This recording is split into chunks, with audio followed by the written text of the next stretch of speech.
자, 우리 하나님 말씀 에레미야 29장 11절로 14절 말씀입니다. 에레미야 29장 11절로 14절 말씀. 11절 제가 12절 여러분이 13절 제가 14절 여러분이 읽어주시기 바랍니다. 여호와의 말씀이니라. 너희를 향한 나의 생각을 내가 아나니 평안이요 재앙이 아니니라. 너희에게 미래와 희망을 주는 것이니라. 너희가 내게 부르짖으며 내게 와서 기도하면 내가 너희들의 기도를 들을 것이요 너희가 온 마음으로 나를 구하면 나를 찾을 것이요 나를 만나리라. 이것은 여호와의 말씀이니라. 나는 너희들을 만날 것이며 너희를 포로된 중에서 다시 돌아오게 하되 내가 쫓아오던 나라들과 모든 곳에서 모아 사로잡아 떠났던 그곳으로 돌아오게 하리라. 이것은 여호와의 말씀이니라. 아멘. 김상호 장로님의 깡통을 차고 빌어먹어도 지옥만은 가지 마라, 그런 책이 있습니다. 따라서 합시다. 깡통을 차고 빌어먹어도 지옥만은 가지 마라. 재밌는 제목이지 않습니까? 근데 이 장로님은 대대로 산신을 섬기는 집안에서 태어나셨어요.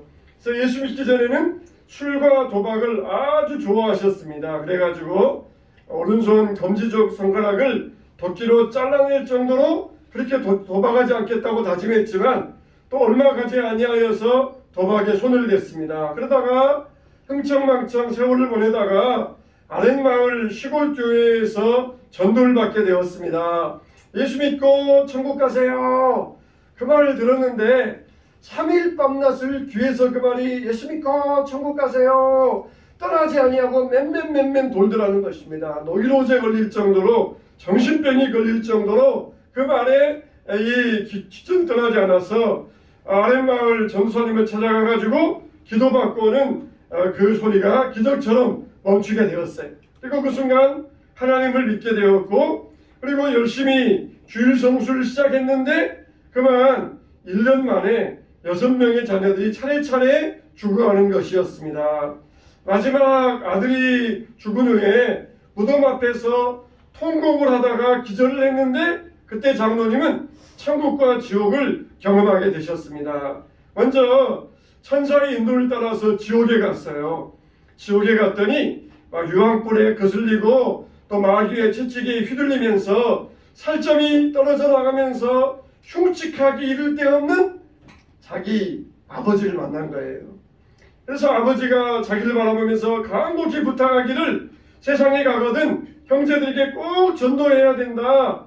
가족들을 꼭 전도해서 목숨을 담보로 하고 구원시켜라. 그렇게 자기 아버지가 자기에게 다짐을 주시더라는 것이에요. 그래서 아버지의 다짐을 받고 또 지옥의 여러 곳을 탐방했는데 뜨거움과 유황 냄새로 30초도 견디기 힘들더라는 것이에요.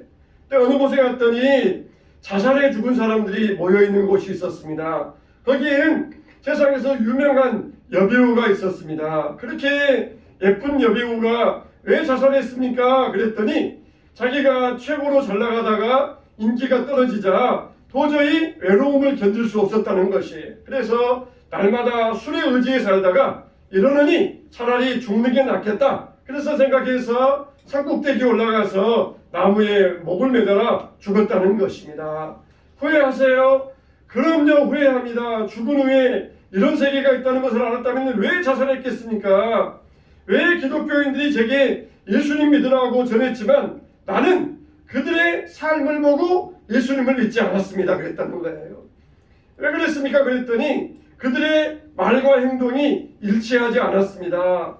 저기에서 이 말하고 저기에서 다른 말을 했습니다.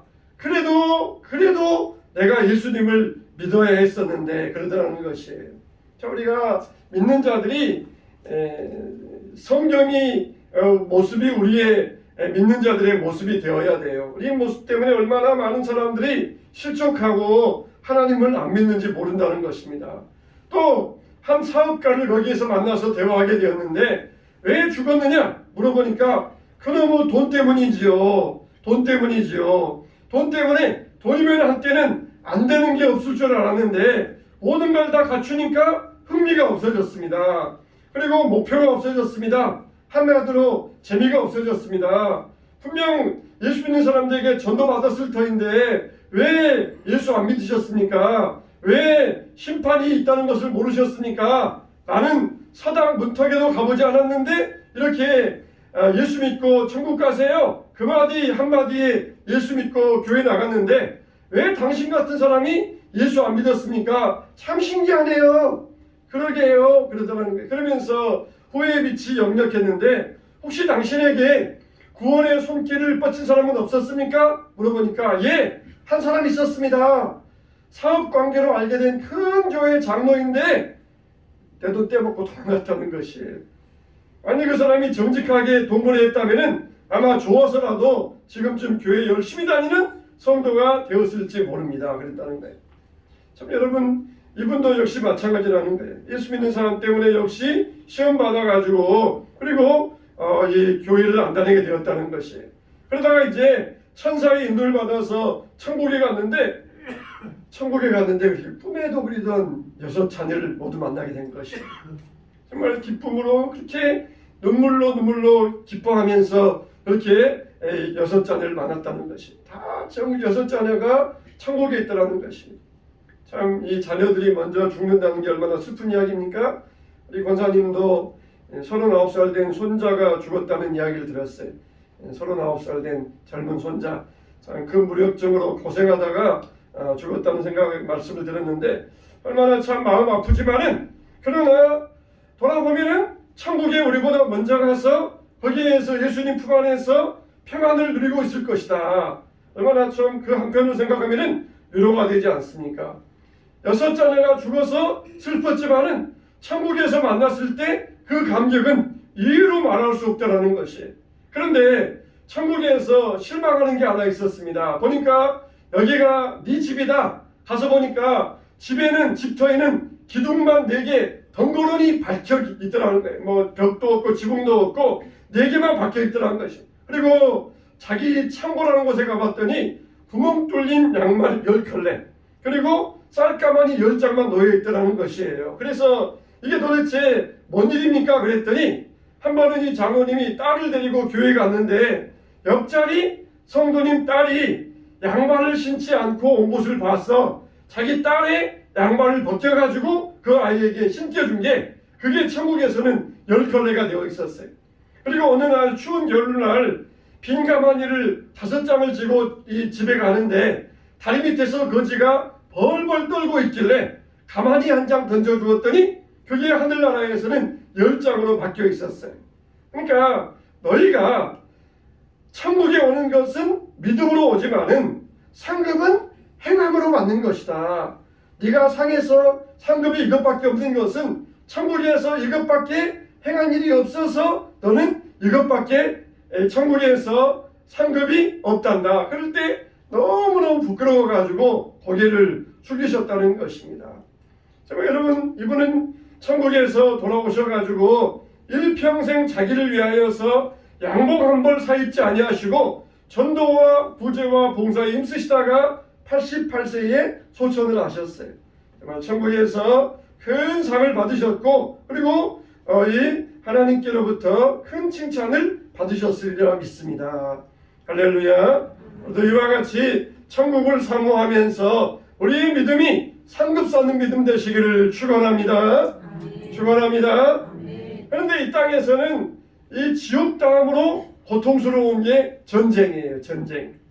지금 어느 때보다 이 한반도에는 전쟁의 위기가 높아지고 있다고 합니다. 이번에 참 자랑스럽게 노벨 문학상을 받은 한강씨 이야기를 들어보니까 왜 노벨 문학상 잔치를 안 합니까? 그랬더니 이스라엘과 우크라이나가 지금도 이렇게 전쟁이 일어나서 많은 죽음들이 실려나가고 있는데 내가 무엇 때문에 이렇게 잔치할 이유가 있겠습니까? 그런 말을 하더라는 거예요.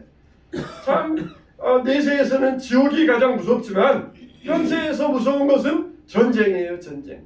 전쟁만큼 무서운 게 없습니다. 전쟁은 완전히 절망이에요. 완전히 절망입니다. 어디에도 소명이라는 거 없고 다 쓸어가 버리는 것이 전쟁입니다. 오늘 우리가 말씀 보면은 이스라엘 백성들이 바벨론에 의하여서 전쟁을 경험하게 되었습니다. 그리고 바벨론이 와서는 다 쓸어가 버리고는 포로로 잡아가고 일부만 이스라엘 나라에 남겨놓았어요. 그래서 많은 사람들이 목숨 잃고 피난 가고 고향을 떠나고 이산가족이 발생을 하였습니다. 완전히 초토화되는 절망적인 상황이었습니다. 그런데 그때 하나님께서는 에레미야를 통하여서 이스라엘 백성들에게 들려주신 말씀, 내가 너희를 향한 나의 생각은 재앙이 아니고 평안이니라. 이렇게 하나님께서 이들에게 희망을 주시는 말씀을 들려주셨던 것이에요. 여러분, 이렇게 우리가 신앙생활을 할 때 초점을 예수님께 맞추고 살고 하나님 말씀에 우리의 신앙의 중심을 두고 산다면 우리는 어떤 환경 가운데서도 힘을 얻게 되고 위로를 얻게 될 줄로 믿습니다. 오늘 두 가지 말씀을 드리기, 첫째는 현실에 적응하라 그랬어요. 따라서 합시다. 현실에 적응하라.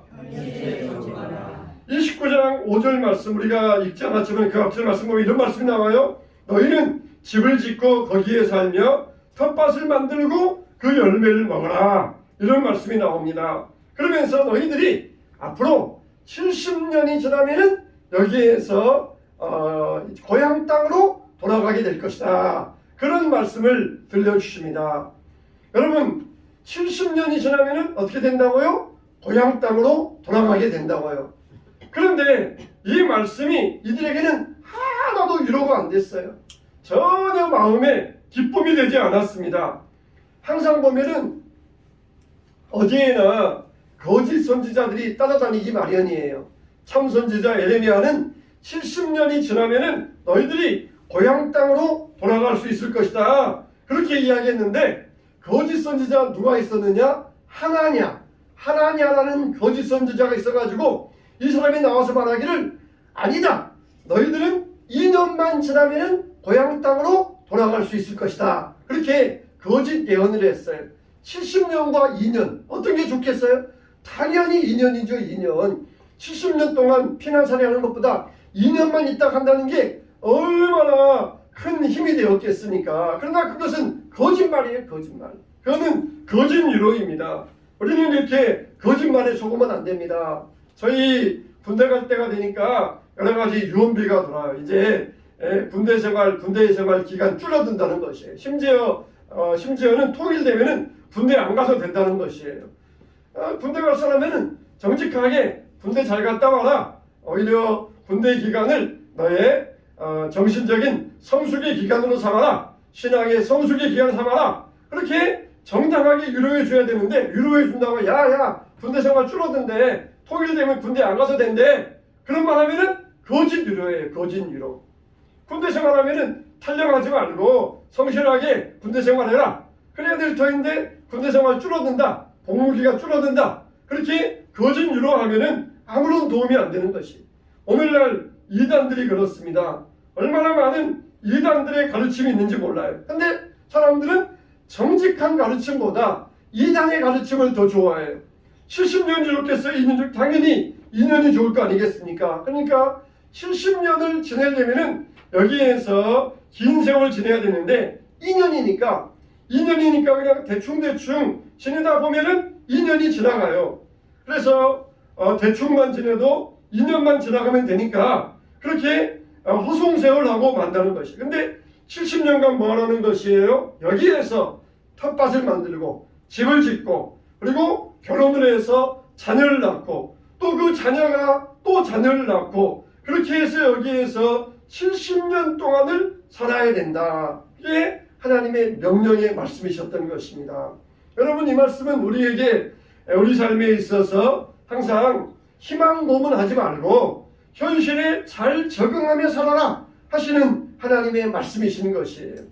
거짓 선지자는 거짓 위로를 하면서 2년만 지나면 조금만 지나가면은 다 좋은 일 있을 거야. 조금만 견디면은 다 복된 일이 일어날 거야. 그렇게 위로하였지만은 그러나 하나님은 우리에게 직접적으로 현실을 직시하고 현실을 외면하지 말고 현실에 잘 적응하면서 지내야 된다. 이렇게 우리에게 말씀하셨던 것입니다. 우리나라의 현실은 남북 간의 현실이고 그리고 여러 가지 많은 정치적인 경제적인 현실들이 있어요. 그 현실들을 우리가 외면하고 싶습니까? 다른 나라에 가서 살고 싶습니까? 전쟁 없는 나라에서 살고 싶습니까? 우리는 이 나라에서 현실을 직시하며 살 수 있어야 돼요. 우리가 통일을 위해서 기도해야 될 문제도 똑같습니다. 두 나라가 그냥 이 상태에서 편안하게 살자. 그러면은 좋을 것 같지만은 우리 기독교인 입장에서는 억압받는 북한 동포들을 위해서 신앙의 자유가 없는 북한 주민들을 위해서라도 반드시 통일은 이루어져야 돼요. 만일 저들이 그냥 그대로 간다 그러면은 신앙의 자유가 언제 주어질 수 있겠습니까? 어떻게 그들이 복음을 들어볼 수 있겠습니까? 선지자라 그러면은 하나님의 보냄받은 사람이에요. 사도라는 말도 똑같습니다. 하나님께서 보내셨다는 말이에요. 그래서 사도들은 예수 그리스도로부터 보냄받은 자들입니다. 그래서 하나님의 말씀을 전해주실 때 이것이 바로 하나님의 말씀이다. 이것이 바로 여호와의 말씀이다. 증거하는 것이 참된 선지자의 모습이었어요. 이 거짓 선지자는 하나님이 자기에게 말씀하셨다 했지만은 이는 거짓말을 전하고 있었던 것입니다. 이단들도 얼마나 광명한 천사와 같이 얼마나 진리와 같이 똑같은 모습을 가지고 찾아오는지 모릅니다. 그러니까 사람들이 분별력이 없으면 거기에 미혹되어져 넘어가고 마는 것이에요. 사람들은 자기가 듣고 싶어하는 말만 듣습니다. 70년간 여기에서 머물러야 된다. 이 말과 2년만 있으면 된다. 어떤 걸 듣고 싶어 했겠어요? 2년만 있으면 된다. 당연히 이 말을 그들은 듣고 싶어 했던 것입니다. 여기에서 70년간 머물면서 집도 지어야 되고 텃밭도 가꿔야 되고 결혼도 해야 되고 손자 손녀들도 봐야 되고 얼마나 까마득한 일입니까? 내 생전에는 고향 땅 못 밟아보겠다. 그런 생각도 들 수 있어요. 그러지만은 자기가 듣고 싶어하는 말만 듣는 것이 아니라 하나님께서 주시는 말씀을 들을 수 있어야 돼요. 때로는 하나님의 축복이 한 세대 건너서 하나님의 축복이 임할 때도 있어요. 내 때에는 열심히 심어야 되고 우리 자녀들이 거둘 수 있고 그리고 우리 손주들이 거둘 수 있고 그럴 수도 있어요. 무조건 내 때 못 거두었고 내 자녀들이 못 거두었으니까 그렇게 우리가 절망해서는 안 됩니다. 70년간 기다려야 할 때들은 얼마나 절망적이었겠어. 내가 듣고 싶어하는 말은 2년인데 2년이 아니라는 것이에요. 거짓 선지자의 말 2년 나는 저 말이 좋다. 나는 저걸 선택하겠다. 분별력이 없으면 거짓 선지자의 말에 속아 넘어갈 수가 있습니다. 그래서 하나님께서 어떻게 하십니까? 선지자 하나냐가 그의 7째 달에 죽었더라 그랬어요. 사람들을 미혹한 하나냐 죽이심으로써 에레미야의 말이 참 선지자의 말이라는 것을 증명하셨던 것입니다. 대다수의 사람들은 참 선지자의 말보다 거짓 선지자의 말에 귀를 기울여 넘어갑니다. 축복 준다, 병 고친다, 욕심을 자극한다. 거기에 감각적인 것에 관심을 두면서 참 선지자, 진리의 말이 아니라 거짓 선지자의 말에 귀를 기울이는 경우들이 많이 있는 것입니다. 시장에서 2명의 약장수가 약을 팔고 있었어요. 이쪽에는 보니까 약장수가 사람들이 막 몰려와가지고 약을 사는데 저쪽에는 보니까 아무도 안 가는 것이에요. 이쪽에는 사람들이 몰려가는 곳은 가짜 약장수예요. 저쪽에 사람들이 안 가는 곳은 진짜 약장수입니다. 약장수 장사가 끝난 다음에 진짜 약장수가 가짜 약장수에 가서 물어보았습니다. 왜 나는 이렇게 약을 못 파는데 당신은 그렇게 약을 잘 팝니까? 그랬더니 당신은 말이야 진짜 가지고 가짜처럼 팔고 있고 나는 가짜 가지고 진짜처럼 팔기 때문이요. 그랬다는 것이에요. 가짜 약장수가 더 진지해요. 더 만병통치약이고 더 나을 것처럼 사람들에게 선전합니다. 근데 진짜 약장수는 사실 세상에 만병통치약이 어디 있습니까? 그러니까 사실 사람들에게 거짓말을 못하는 거예요. 그러니까 거짓말에 속아 넘어가가지고 만병통치약이다. 이 약만 먹으면 다 무슨 병이 낫는다. 그 말에 속아가지고 넘어가니까 가짜 약장수에게는 사람들의 욕망이 자극되어서 사람들이 다 몰려가고 진짜 약장수에게는 사람들이 안 몰려갔던 것이에요. 정말 빨리 해방돼서 2년만 있다가 집에 가자, 그 말이 사람들의 욕심을 자극하였고 현실에 적응하기 어려운 사람들에게 참 선지자의 말은 미움을 받았던 것입니다. 그래서 우리가 분별력을 가져야 돼요.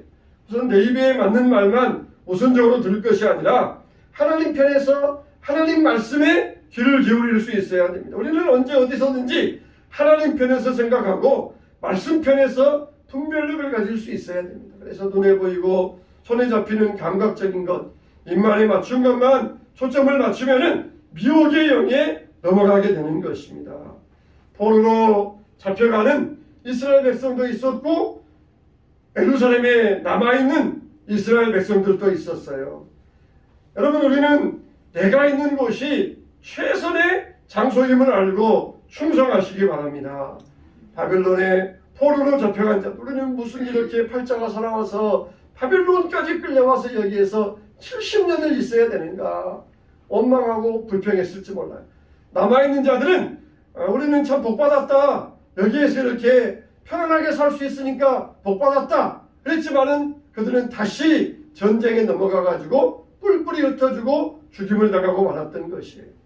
우리가 있는 곳에서 충성하고 최선을 다할 때 그때 하나님께서 힘들고 어려워도 환경을 받아들이고 충실히 사는 사람들에게 하나님의 뜻이 이루어질 줄로 믿습니다.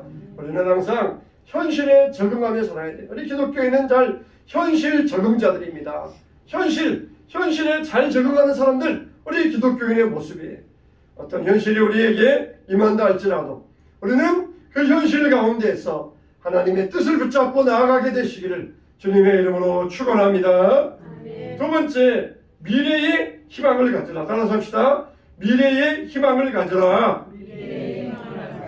오늘 말씀 뭐라고 그랬습니까? 여호와의 말씀이니라. 너희를 향한 나의 생각을 내가 하나니 평안이요 재앙이 아니니라. 너희에게 미래와 희망을 주는 것이니라. 너희가 내게 부르짖으면 내게 와서 기도하면 내가 너희들의 기도를 들을 것이요 그랬어요. 우리에게 하나님이 주시는 것은 재앙이 아니라 평안이요 미래의 희망을 주시려 한다는 것입니다. 2년만 있다 가지 70년이나 여기 있으라고요. 이제 우리 다 죽었다, 고향 땅 밟아보기엔 틀렸다 그러면서 이들에게 절망하라는 것이 아니에요. 내가 너희들에게 주는 것은 재앙이 아니라 평안이라는 것입니다. 그래서 그 시기가 지나고 나면은 오히려 고난당한 것이 내게 유익이었노라. 그래서 내가 이로 말미암아 율례를 배우게 되었다, 이렇게 고백하게 될 것입니다. 하나님의 생각은 뭐라고요? 우리에게 위로와 소망과 희망을 주려 한다는 것입니다.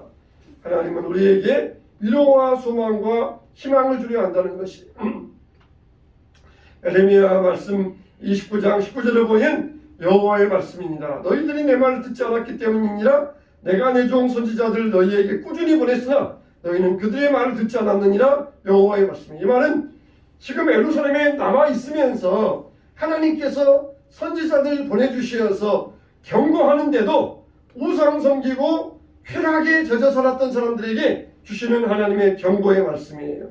멸망당한다, 아직도 정신 못 차리느냐, 하나님께 돌아오고 우상 섬기지 말라 그랬는데도 우상을 섬기면서 살았던 자들에게 경고하시는 말씀입니다. 멸망한 이유가 뭡니까? 하나님에게서 멀어졌기 때문이에요. 사사시대의 특징이 그렇지 않습니까? 잠잠하고 평안하면 죄를 짓습니다. 그러다가 징계를 받습니다. 징계받으면 그때서 회개하고 도와달라고 부르짖습니다. 그러면 하나님께서 사사를 보내주시어서 용서해 주시고 회복하여 주셨습니다. 계속해서 이런 상황이 반복되었어요. 예루살렘에 남아있는 사람들이 바로 그러했어요. 수없이 선지자들을 보냈지만 이들은 선지자의 말을 듣지 않았던 것입니다. 그래서 전쟁에 패하고 포로로 잡혀가고 결국은 우상만 섬기다가 썩어서 먹지 못할 무화과 열매와 같이 되어버렸다는 것이에요. 썩어서 먹지 못할 무화과 열매. 이 무화과 참 맛있잖아요. 근데 무화과는 보관을 못합니다. 금방 물러버리기 때문에 보관을 못해요. 이런 무화과 나무와 같이 죄만 짓다가 썩어버린 무화과 나무와 같이 이렇게 버리게 되고 말았다는 것이, 여러분 정말 바빌론의 포로로 잡혀간 사람들에게 희망의 말씀이 무엇이겠습니까? 빨리 집으로 돌아가게 될 것이다. 이게 이들에게는 희망의 말이었을 것이. 그런데 빨리는 안 되고 70년간 여기에서 기다려라. 여기에서 텃밭을 가꾸고 결혼을 하고 집을 짓고 살아라. 이렇게 하나님께서 이들에게 70년간 현실에 적응하면서 그러나 미래의 희망의 끈을 놓아서는 안 된다는 것이, 또 너무 그냥 세상에 적응을 너무 잘해가지고 천국에 소망도 없이 살아가는 자가 되어서는 안 돼요. 현실이 너무 좋아가지고 하늘나라에 희망도 없이 그냥 이 땅 위에서만 뿌리내리는 삶을 살면 안 됩니다. 항상 현실에 잘 적응해야 돼요. 그렇지만은 미래의 소망을 우리가 붙잡아야 됩니다. 우리의 기간은 항상 시한부 인생이에요. 우리는 다 시한부 인생이에요. 앞으로 10년 남았고 20년 남았고 30년 남았고 그 차이일 뿐이지 다 시한부 인생이에요. 미래의 희망을 가지고 살아야 됩니다. 정말 돌아보면은 선지자의 말씀 듣고 현실에 적응했던 것이 얼마나 잘했는가. 그리고 70년이 차서 꿈꾸는 것 같이 기쁨으로 고향 땅으로 돌아갈 수 있었을 때 얼마나 또 그 기쁨은 충만할 것인가. 이게 하나님이 이들에게 주셨던 희망과 평안의 말씀이셨습니다. 그러면 어디까지나 하나님 말씀 앞세우고 가야 돼요. 하나님 말씀 가는 곳까지 가고 멈추는 곳에서 멈추어야 됩니다. 현실이 아무리 어려워도 하나님은 우리를 절대로 저버리지 아니하십니다. 이 앞서 말씀드렸던 장로님처럼 6자녀가 앞서갔지만은, 그렇지만은 하나님께서 그에게 희망을 주시고 위로를 주시면서 그러면서 88세까지 하나님을 위하여 봉사의 삶을 사시다가 주님 품에 안기실 수 있었어요. 우리 마음속에도 이와 같이 현실에 잘 적응하면서 미래를 바라보며 살아갈 때 에레미야 29장 13절 너희가 온 마음으로 나를 구하면 나를 찾을 것이요 나를 만나리라 그랬어요. 우리에게 뭘 주셨다? 따라서 합시다. 기도의 특권을 주셨다. 기도의 특권을 주셨다. 네, 우리가 힘들고 어려울 때 기도하면은 만나주시고 은혜 주신다는 것이에요. 왜 절망합니까? 기도하지 않기 때문이에요. 기도의 응답은 무궁무진합니다. 개인적인 기도 응답이 있고 교회적인 기도 응답이 있고 가정적인 기도의 응답이 있어요. 영원 무궁하신 하나님은 동일하신 모습으로 우리를 찾아와 주시고 만나 주십니다. 현실에 잘 적응하면서 미래의 소망을 가지고 나아갈 때 하나님께서는 우리에게 맡은 바 최선을 다하는 주님의 복된 사람으로서 은혜와 평강을 축복을 내리고 주실 줄로 믿습니다. 이런 은혜를 평강을 누리시고 이 땅 위에서 현실에 적응하는 여러분들에게 참된 축복으로 더하여 주시기를 주님의 이름으로 축원합니다. 축원합니다.